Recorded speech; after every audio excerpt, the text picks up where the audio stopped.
Hi, good morning. ഞാൻ Santhosh ELV consultant. ഇന്ന് ഞാൻ പറയാൻ പോകുന്നത് ഒരു ഇമ്പോർട്ടൻ്റ് ടോപ്പിക്കാണ്. എല്ലാ നമ്മളെ പോലുള്ള ബിസിനസ്സുകാർക്കും പറ്റുന്ന അബദ്ധങ്ങൾ എന്ന് പറയുമ്പോൾ മണ്ടത്തനങ്ങൾ, ഫൂളിഷ്നെസ് എന്ന് വേണമെങ്കിൽ പറയാം. ഓക്കെ, നമ്മുടെ കമ്പനി നമ്മൾ തുടങ്ങി ബിസിനസ് റണ്ണായിക്കൊണ്ടിരിക്കുകയാണ്. പക്ഷെ നമ്മൾ ചെയ്യുന്ന ഒരു മണ്ടത്തനം എന്ന് വെച്ച് കഴിഞ്ഞാൽ നമ്മൾ മിസ്റ്റേക്ക് ചെയ്യുന്നുണ്ട്. എന്തില്ലെന്നറിയും, ഈ നമ്മളെ കൂടെ എടുക്കുന്ന ആൾക്കാർ, നമ്മളെ കൂടെ ജോലി ചെയ്യാൻ എടുക്കുന്ന, നമ്മൾ ഇൻ്റർവ്യൂ ചെയ്യുന്ന എടുക്കുന്ന ആൾക്കാരിൽ നമ്മൾ ചെയ്യുന്ന മിസ്റ്റേക്കുകൾ. അതിൽ നമ്മൾ ചെയ്യുന്ന 5 മിസ്റ്റേക്കുകളെ കുറിച്ച് ഞാൻ പറയാം. 1, hiring someone because you like him. നിങ്ങൾ ഒരാളെ ഹയർ ചെയ്യുന്നു, നിങ്ങൾക്ക് അയാളെ ഇഷ്ടമാണ്, ഇഷ്ടമായതുകൊണ്ട് നിങ്ങൾ അയാളെ ഇങ്ങോട്ട് ഹയർ ചെയ്യും.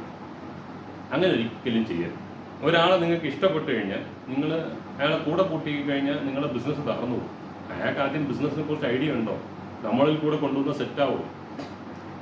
പിന്നെ ഈ ഇഷ്ടപ്പെട്ട് കൊണ്ടുവരുന്ന ആളിനെ പറഞ്ഞു വിടാനും പറ്റത്തില്ല. അയാൾ സെറ്റായില്ലെങ്കിൽ അയാൾ വിചാരിക്കും, പിന്നെ അയാളുമായിട്ടുള്ള ബന്ധം തന്നെ തകർന്നു പോകും. ഇഷ്ടപ്പെട്ട ഒരാളെ എടുത്തു കഴിഞ്ഞാൽ അയാളെ പറഞ്ഞു വിടാനും പറ്റത്തില്ല, അയാളുമായിട്ടുള്ള ബന്ധം തകർന്നു പോകും. ഇപ്പോൾ നമ്മുടെ ഫ്രണ്ട്സ്, ഫാമിലിയിലൊക്കെ ആരെങ്കിലും നമുക്ക് ആൾക്കാരൊക്കെ നമ്മളെ ഫാമിലിയിൽ നിന്നൊക്കെ വിളിച്ചു പറയും, എടാ എൻ്റെ മോൻ ജോലിയില്ലാതിരിക്കുകയാണ്, നീ നല്ല സെറ്റപ്പിലാണല്ലോ, ഇപ്പോൾ എന്താണെന്ന് നമുക്കേ അറിയാവൂ, നല്ല സെറ്റപ്പിലാണല്ലോ, നിങ്ങൾ ഒന്ന് അവനെ കെയർ ചെയ്യുമോ, ഒന്ന് അവനെ നിങ്ങളുടെ കമ്പനിയിൽ ജോലി കൊടുക്കുമോ.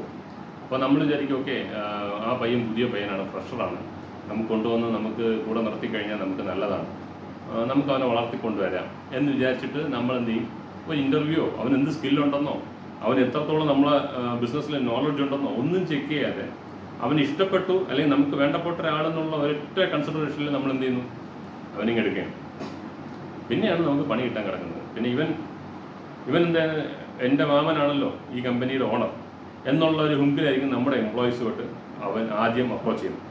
2, നമ്മൾ എംപ്ലോയീസ് എന്തെങ്കിലും ഒരു മിസ്റ്റേക്സ് എല്ലാം ചെയ്യും. നമ്മുടെ എംപ്ലോയീസിൻ്റെ അണ്ടറിലും ചെറിയ ചെറിയ പ്രോബ്ലംസ് കാണും.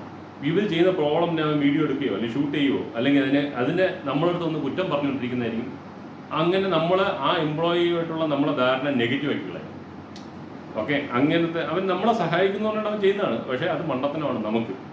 സോ ഇങ്ങനെ വേണ്ടപ്പെട്ട ഒരാളെ നമ്മൾ എടുത്ത് വെച്ച് കഴിഞ്ഞാൽ ഇന്നല്ലെങ്കിൽ നാളെ അവരുമായിട്ട് തെറ്റും, അത് 100% ഉറപ്പാണ്. സോ എന്തിനാണ് നമ്മൾ വേണ്ടാത്ത വിനയുടെ തലയിൽ വയ്ക്കുന്നത്? അതുകൊണ്ട് നമ്മൾ ഒരിക്കലും നമുക്കൊരാൾ ഇഷ്ടപ്പെട്ടു എന്ന് പറഞ്ഞിട്ട് നമ്മൾ അയാളെ ജോലിക്ക് എടുക്കാൻ പാടില്ല. നമ്പർ 1 റൂൾ ഇത് ഫോളോ ചെയ്യുക, അല്ലെങ്കിൽ പണി കിട്ടി പഠിക്കും.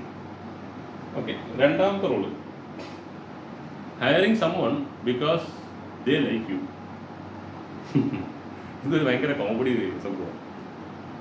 Hiring someone because they like you. അവർക്ക് എന്നെ ഇഷ്ടമാണ്, അതുകൊണ്ട് ഞാൻ അവരെ എൻ്റെ കമ്പനിയിൽ ജോലിക്കെടുക്കാം. ഇത് ആരെയാണ് നമ്മൾ സെറ്റ് ചെയ്യുന്നത് അറിയും? കൂടുതൽ നമ്മൾ പാർട്ട്നേഴ്സായിട്ട് എടുക്കുന്ന ആൾക്കാരായിരിക്കും. ഓക്കെ, അവർക്ക് നമ്മളെ ഇഷ്ടമാണ്, അതുകൊണ്ട് അവർ നമ്മളെ അടുത്ത് ചോദിക്കും, സന്തോഷേ ഞാനും കൂടെ നിൻ്റെ കൂടെ കൂടിക്കോട്ടെ. ചിലപ്പോൾ അവർക്കൊരു ബിസിനസ് ഉണ്ടാവും, അല്ലെങ്കിൽ അവർക്ക് അല്ലെങ്കിൽ ജോലി ഉണ്ടാവും. ആ ജോലി അവിടെ ഇരുന്നോട്ടെ, എന്നാലും ഒരു പാർട്ട് ടൈമായിട്ട് നമ്മളെ കൂടെ കൂടിക്കോട്ടെ. അല്ലെങ്കിൽ ജോലി പോയിട്ട് നിൽക്കുന്ന സമയമായിരിക്കും, ഞാനും നിൻ്റെ കൂടെ കൂടിക്കോട്ടെ എന്നുള്ള ഒരു സന്ദർഭത്തിൽ നമ്മളെ കൂടെ ഒന്ന് ചെയ്യും. പിന്നെ നമ്മൾ പെടുന്ന പാടുണ്ടല്ലോ, അവരെ പറഞ്ഞു വിടാനും പറ്റത്തില്ല, അവരെ മുഖം മുറിഞ്ഞ് സംസാരിക്കാനും പറ്റത്തില്ല, അവർ വന്നിട്ട് ജോലിയും ചെയ്യത്തില്ല, അവർ വന്നിട്ട് കാലിൻ്റെ മേലെ കാല് വിട്ടുകൊണ്ട് നമ്മളെ മുമ്പ് കൂടെ നടക്കുകയും ചെയ്യും. നമ്മളൊരു പണി പറഞ്ഞാൽ അവർ വേറെ രീതിയിൽ നിൽക്കുകയും ചെയ്യും. അപ്പോൾ rule number 1, hiring someone because you like them. 2ാമത്, hiring someone because they like you. ഇത് രണ്ടും ചെയ്യാൻ പാടില്ല. ഓക്കെ, 3ാമത്, hiring someone because you want to help them. നിങ്ങൾക്കൊരാളെ ഹെൽപ്പ് ചെയ്യണം. അതായത് ഇപ്പോൾ ഒരു ജോലി ചോദിച്ചിട്ട് ഒരാൾ വരുന്നു, അയാൾക്ക് നമ്മളെ ജോലിക്ക് വേണ്ട സ്കില്ലില്ല, പക്ഷേ നമ്മൾ വിചാരിക്കുന്നു അവരുടെ കഷ്ടപ്പാടിന് നമുക്ക് എന്തെങ്കിലും ഹെൽപ്പ് ചെയ്താലേ, അവർക്കൊരു ജോലി കൊടുത്ത് ഹെൽപ്പ് ചെയ്യാലോ എന്ന് വിചാരിച്ച് നമ്മൾ ഹെൽപ്പ് ചെയ്തു പോയി. അവരെ കൊണ്ട് നമുക്കൊന്നും പറയാനും പറ്റത്തില്ല, നമുക്കൊരു പറഞ്ഞു വിടാൻ തോന്നത്തുമില്ല. പറഞ്ഞു വിട്ട് കഴിഞ്ഞാൽ അയ്യോ അവർ കുടുംബം പട്ടിണിയായി പോകുമല്ലോ, അല്ലെങ്കിൽ അവർ ആ പ്രശ്നം ആദ്യം നമ്മൾ മനസ്സിലാക്കേണ്ടത്, ആരെ പ്രശ്നം നമുക്ക് സോൾവ് ചെയ്യാൻ പറ്റത്തില്ല എന്നുള്ളതാണ്. അത് അവരുടെ വിധിയാണ്, അവരുടെ കർമ്മഫലമാണ്. അതിൽ കയറി നമുക്കൊന്നും ചെയ്യാൻ പറ്റത്തില്ല. അത് ദൈവം അവർക്കൊരു പാഠം പഠിപ്പിക്കാൻ വേണ്ടിയാണ് ആ ഒരു സിറ്റുവേഷൻ ഉണ്ടാക്കി കൊടുത്തിരിക്കുന്നത്. അവിടെ കൊണ്ടുപോയി നമ്മളെ തലയിൽ കൂടെ കൊണ്ട് വെച്ച് എടുത്താൽ നമ്മൾ പെടും.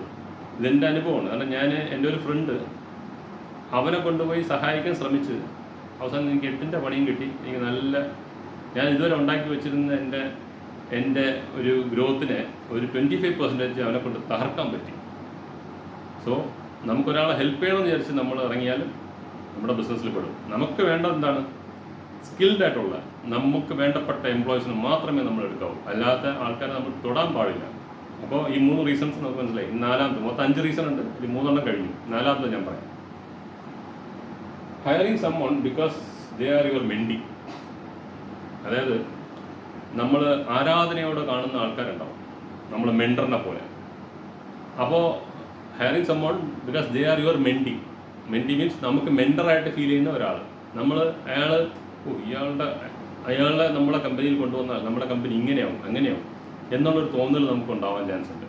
അപ്പോൾ അയാളെ കൊണ്ടുവന്നിട്ട് നമ്മൾ അസംഷനാണ്, നമ്മുടെ തോന്നലുകളാണ്. ഇയാളെ കൊണ്ടുവന്ന് നമ്മുടെ കമ്പനി ഇരുത്തി കഴിഞ്ഞാൽ ഇയാൾ നമ്മുടെ കമ്പനി ഇങ്ങനെ കൊണ്ടുപോകും അങ്ങനെ കൊണ്ടുപോകും.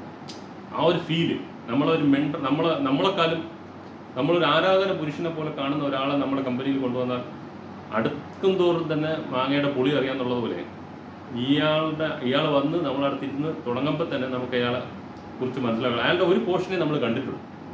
അത് കണ്ടിട്ടാണ് അയാൾ നമ്മളെ കമ്പനിയിലോട്ട് കൊണ്ടുവരുന്നത്. പക്ഷേ അയാളുടെ വേറെ 1-2 പോർഷൻസ് കാണുമ്പോൾ നമുക്ക് വെറുത്തു പോകും. സോ ഇതും നമ്മൾ ചെയ്യാൻ പാടില്ല. 4ാമത്തത്.